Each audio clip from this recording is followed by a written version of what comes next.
In this episode of Painting with Organic Chemistry, we're going to learn how to name molecules that have a double bond or multiple double bonds within them, the alkenes.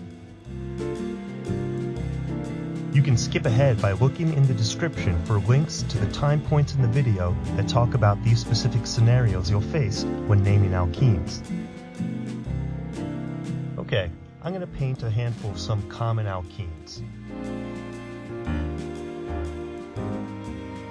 This one is known as ethylene or ethene, this one is propylene or propene, and this one is butylene or butene. Now, here's an alkene with just one double bond.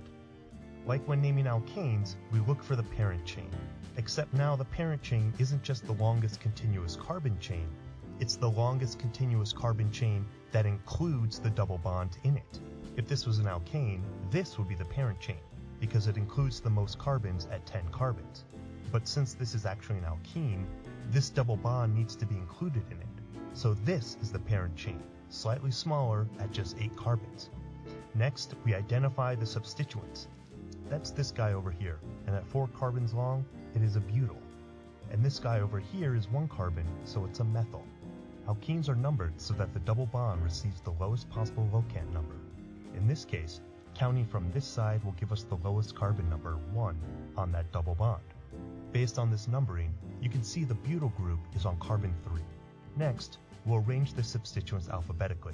Remember, it's based on the first letter of the name of the substituent, not on the locant number, and not on a prefix designation of how many of the substituents there are. If, for example, there are 2 methyls, and you have dimethyl, you don't take the D from di into account when alphabetizing. This parent chain that includes the double bonds is 8 carbons long, so this molecule is 3-butyl, 5-methyl, 1-octene. Next we'll get into E and Z designations. Normally a double bond looks like this, with 2 hydrogens coming off both sides. If you replace 1 hydrogen, it's mono-substituted, 2 hydrogens, it's di-substituted, and tri and tetra substituted when replacing 3 and 4 hydrogens respectively. You may know about assigning a cis-trans designation to a double bond, but these can only really be used when the double bond is di-substituted, with the 2 substitutions happening on opposite sides of the bond. This is because cis-trans very generally refers to groups and their arrangement on either side of the bond. It doesn't take the size of these groups into account. If we were to have tetra-substituted molecules like this, for example, there's 4 different groups around this double bond. Again, we can't tell if it's a cis or trans version of the molecule because cis-trans doesn't take size into account, but the E and Z configuration does. To determine the EZ configuration of a double bond, you are comparing the 2 groups on the same side of the bond to each other. You're trying to find which one to prioritize on each side. If the prioritized groups are on the same side of the molecule, it is a Z configuration, and if they are on opposite sides, it is an E configuration. The Z looks like cis and the E looks like trans, but it's important to remember that these are different naming systems. Cis-trans will work sometimes, EZ can be used all the time. To determine which group gets priority, you pick the one with the highest atomic number, which, as a reminder, is the number of protons it has. If they're the same atom, just as these are both carbons, you have to break the tie. You do this by comparing the atoms that are attached to both of these. List them out from biggest to smallest. Whichever has the biggest wins out on priority.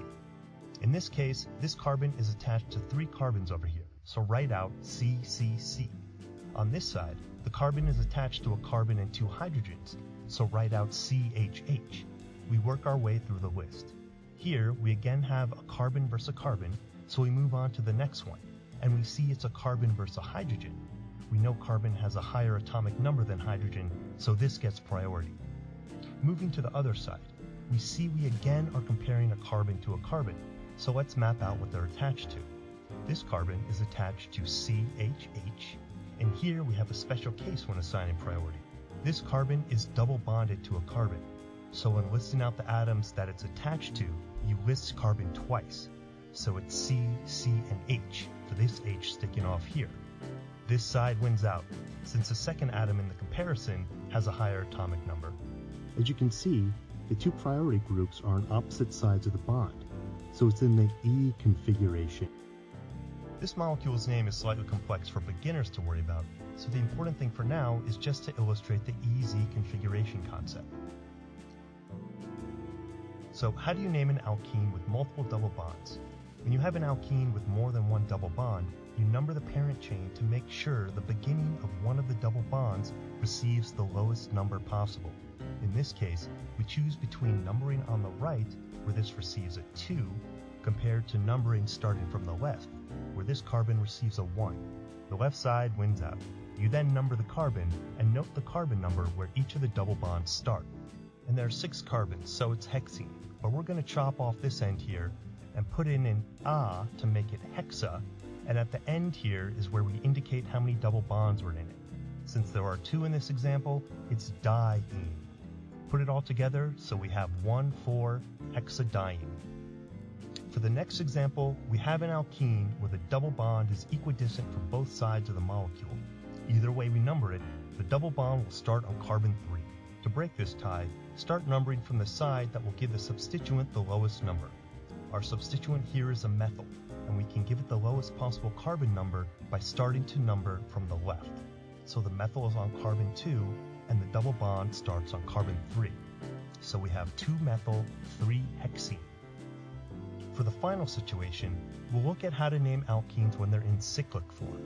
You start numbering the carbons from the double bond, making sure that you start numbering so that carbon 1 is on one side of the double bond, followed by carbon 2 on the other. You base this decision on whichever way will give you the lower number for a substituent on the ring.